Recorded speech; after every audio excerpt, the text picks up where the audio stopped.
Hey guys, it's Paddy from GFB. I'm just going to go through some of the basic setup procedures for when you first install your GFB GeForce 3.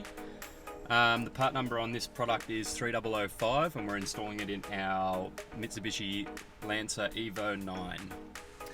So the first thing to do, which is a pretty common thing, is no one ever takes off their screen protector. So to expose the nice shiny screen, take that off first.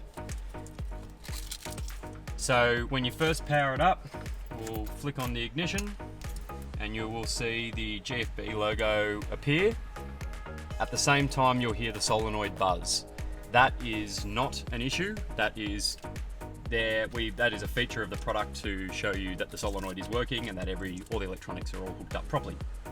So the next thing to check for is to check for calibration. So we can see here with this unit here, I've falsely calibrated it and it is not displaying 0. So the first thing we want to do is to go and calibrate that unit to ensure it's back to 0. So to do that, we flick the power off and then we flick it back on again. And as the GFB logo displays, we'll hold down the preset button and it will display cal, OK, and then it will be recalibrated back to 0.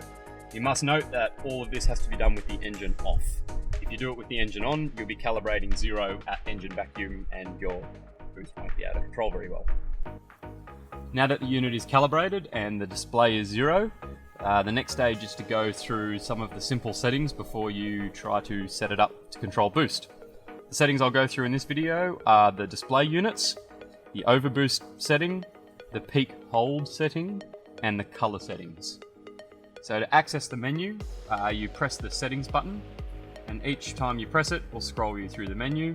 To exit the menu and to enter back what we call the normal running mode, you hold the settings button. That function will also save the setting once you've changed it. So to change the display units, the default is KPA.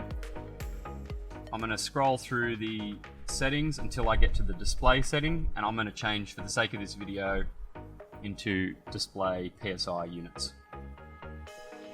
Note that with the PSI display units, the vacuum is measured in inches of mercury, just like your mechanical gauge would. So now that we've changed the units to your preferred units, the next thing to set up is your overboost setting. Now on this car, we are currently running 22 PSI of boost, that's our target.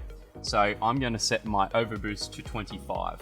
You don't want to set this setting to your target, otherwise the controller will try to cut boost as you approach your target boost.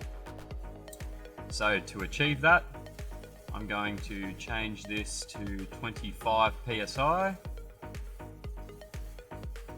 and hit save. Now that setting is purely for safety in an overboost situation. That is not your target boost that you'll be running. So generally you'll have that a couple PSI over your target boost, which in our case again is 22 PSI. The next setting we want to change is the peak hold setting.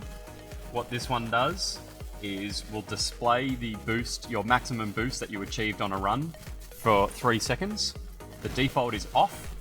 For setting up the unit, it's really handy to be able to display what your peak boost was for each run. So we're going to set this to on and hold the settings button to save that.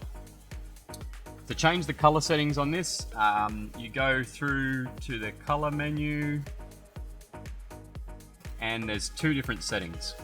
So by pressing the preset button, this changes the background color that will be displayed all the time. I'm going to save this as red to match the dash. To change the color of the button on a button press, you press the scramble button, and I'm going to save that as blue for this case. So now I'm going to hold, to save those settings, I'm going to hold down settings again, which takes me back to the normal running mode. So that's how you set your GFB GeForce 3 boost controller up for the initial setup. These are all done before you start the engine.